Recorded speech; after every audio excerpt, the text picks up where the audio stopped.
لو الحكاية فيها إن فيتو. In a region to be able to talk about economic integration. This is the first point. Second point, which is very important, is that you need to have a minimum level enabling factors, prerequisite to talk about economic integration. Because we were talking about this subject for the last 20 years, but nothing is happening. So we do not understand four important issues. What is the sequence?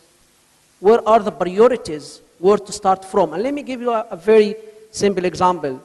We are in this region facing a very important issue of the asymmetric information, as well as about legal framework.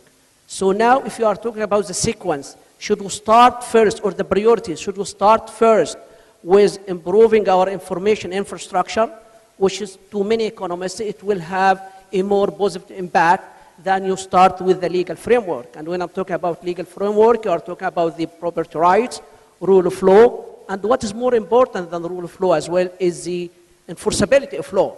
And I still remember one of the best papers I have read in the Journal of Political Economy, I guess for Laporta, Schleifer, when they were talking about the law and finance, and they were talking about the rule of law and enforceability of law, which is a very important, because we might find the best state-of-the-art laws, but not necessarily the enforcement of the laws. So this is very important thing. So when we're talking about the integration, the two issues as well is which level of integration. Are you talking about a complete integration like what we have in the European Union, for example, or you are talking about semi-level of integration? And then when you do things right, you need to understand the sequence, priority, and then if you have this economic integration, you need to understand how to maintain that, how to cement that, and how to make it sustainable in the long run. Because again, the cost of integration, if it's done in a wrong manner, might be even more costly than not having integration at all. So this is very quick issues related to the economic integration. So the enabling factors and to prepare the ground to have like a level of a country's. Of course, you were talking about Egypt just a few minutes ago and talking about the government that they have double-digit budget deficit, which is around 13 to 14%. So in reality, and this in a very practical manner, you cannot talk about integration among countries in the region while you have some countries with surplus in their budget, like in the Gulf states, for example, and some other countries which is they have a double-digit budget deficit, or in the inflation rate, for example, some countries even have like a very minimal inflation rate and the other have double-digit inflation rate. So you need to prepare the ground, but the idea itself is valid, and as you mentioning that you leave $12 billion for Egypt, $8 billion for Iraq, but you do not need to rush that much about the urgency because you need to move slowly but surely about the way of you are implementing the integration. Now I come back again to Egypt. If we were asking about the relationship between politically connected businessmen and the way of how the business environment was working in Egypt prior to 2011. And to an extent, you are right that some people were enjoying some sort of politically connected privilege. But again, the entire business environment was talking about itself. You remember the Doing Business report, the report done by the IFC World Bank. Egypt in the last 5 years prior to 2011 was always in top 10 reformers. And I still remember even 27, Egypt was top reformer in the world. It was number one. And during these 5 years, Egypt was able to attract $49 billion foreign direct investment. I guess Egypt was ranked in 2007, number second in Arab world and first in Africa. And the top level we have it with $13.1 billion. That was 8.5% of our GDP. Egypt for 2011 was grown by on average between 6 to 7% in the 5 years prior to 2011. And during this period, Egypt has only one problem. It's about the relationship between the GDP growth rate and poverty level, as well as equality in income distribution. And I have to be honest with you, the governance there was not at the level we need.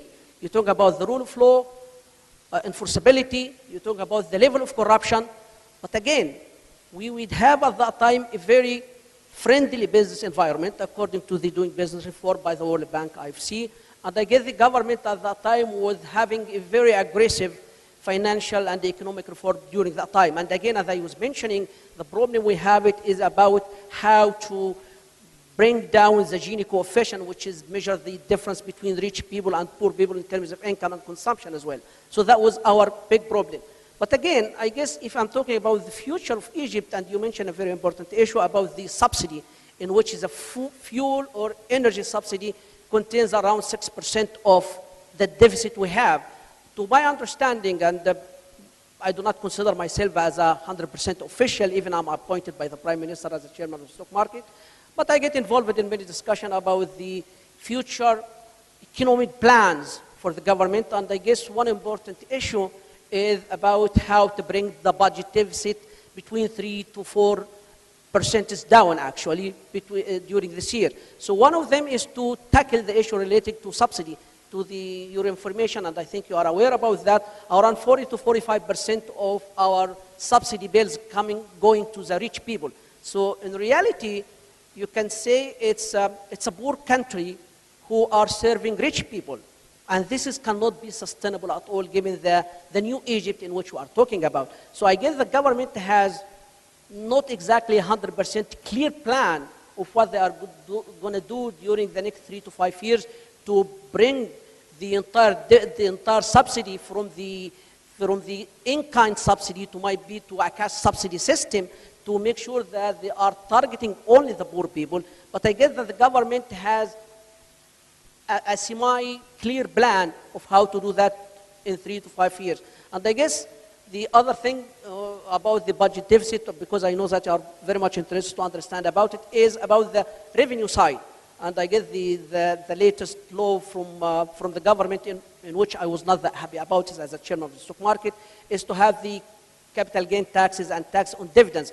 And the idea is to how to bring more people to be taxable in which they are making profit from the activity in the country. So instead of increasing the tax rate, you are expanding the tax to include more other categories and sectors to be taxes in the country. So these are some things of the reform that the government would like to do to bring things about the budget deficit down. So again, if I'm returning back to the theme of the conference, if you would like me to continue, is that just to emphasize the two things about the sequence and the priority and how to have the same level of each country to be able to integrate in such an economic integration. I want to make sure that I hear from our colleague. You're from Iraq, right? Oh, that's right. You were the ambassador. Yes, former U.S. ambassador, and I've spent a great deal of time in government, U.S. government, as well as in the private sector. And I want to say that I'm deeply honored to be here today. I think you're right on track at exactly the right time. Obviously, so many things have been happening over the last few years in the region, and I believe that we've ended one era and we've begun another era. Some bad things have been happening, obviously, as what's going on in Iraq in the last few days. But I also think there's tremendous opportunity. And I think that this conference is addressing a lot of the problems that will let that opportunity flourish. And I actually, from the private sector...